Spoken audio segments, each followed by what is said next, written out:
Welcome back. We want to continue our look at KSL News Radio's 100th anniversary on the air.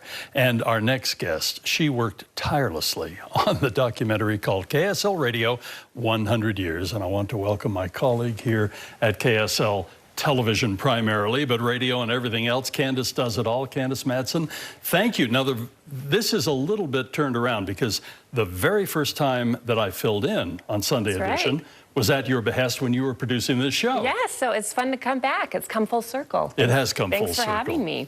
This is such a big weekend, and of course the actual anniversary was on Friday, May 6th. But now about a month ago, we kind of kicked everything off with the documentary that you produced that aired on Channel 5 on conference weekend. And of course we aired the audio of it on TV, on radio rather. And then of course it's been out there. So I have had a lot of feedback on this. People just going, oh my goodness, what great memories and so on. Where did the idea for this come from, and how many hours did you put into, I know just how long you and I chatted. I can't imagine how much time you put into the doc. It probably was quite a few hours, but it was a lot of fun. I mean, the history of KSL is so rich.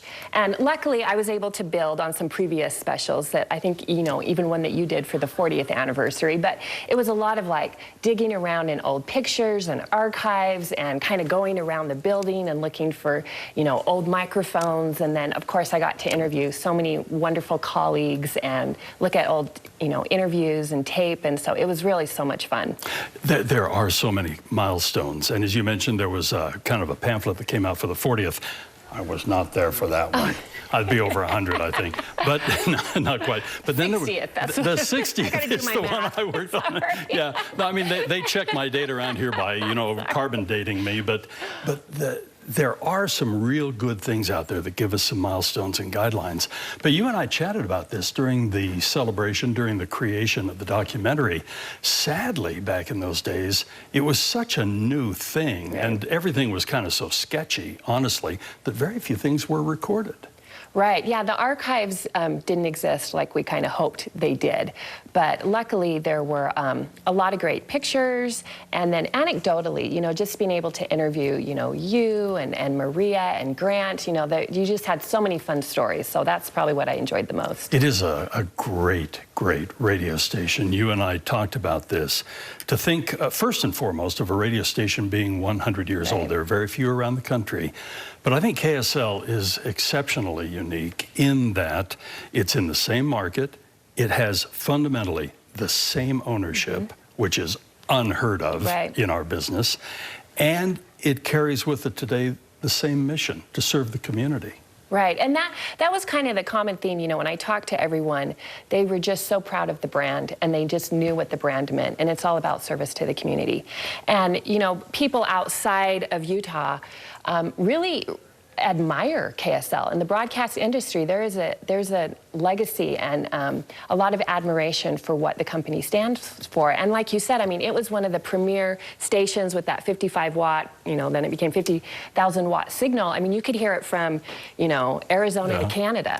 And depending, wintertime with the bouncing off the ionosphere, you know, we would get cards from Denmark. You'd get cards from around the world when that big booming signal went out. And of course, when we became 50,000 watts, it was an issue of national security as well, part of the Conelrad system back then.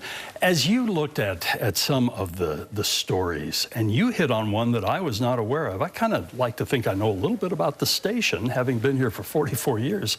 But I didn't know of President Ballard's very direct hook in his genealogy with KSL. Right, that was one of my most favorite stories, is his father, Melvin R. Ballard, worked for the Deseret News.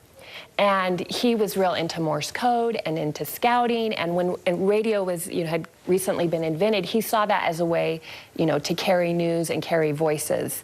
And so he helped build the first Radio Shack. And it was really expensive. What I didn't understand, microphones were kind of the biggest expense. And so, you know, the church wasn't really, they didn't have the money, you know, to pay for that. So he and others kind of just figured out how to build this Radio Shack. And then talking to President Ballard, he said, you know, how visionary his dad was. And then isn't it interesting that he would create this thing that would ultimately help carry his son's voice around the world.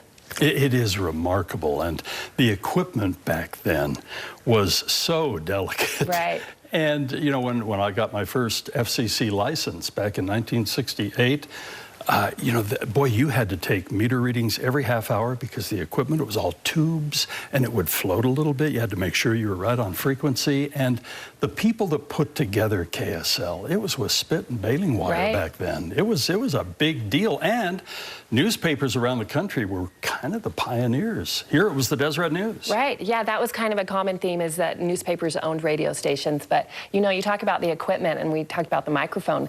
The Tabernacle Choir, you know, Music in the Spoken Word was one of the first broadcasts, but they just had, you know, one microphone with a guy standing on a ladder trying to, you know, get all these voices, but with that single microphone. So you kind of just did it any way you could.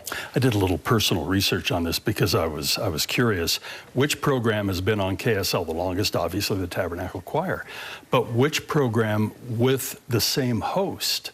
And it was 41 years for Richard L. Evans. I grew up with that. I mean, it was Richard L. Evans. He was the voice, and many people say that he was the best known person around the world to be affiliated with the Church of Jesus Christ of Latter-day Saints. And it wasn't necessarily because he was an apostle, it was because of radio. Right, and it was interesting because Music in the Spoken Word, that was kind of the deal with CBS. Is CBS needed a station, you know, to connect the East and the West, and it was KSL, and KSL said, well, if you'll play Music in the Spoken Word to all of your stations, then we'll become part of, you know, CBS. So that's how it became syndicated.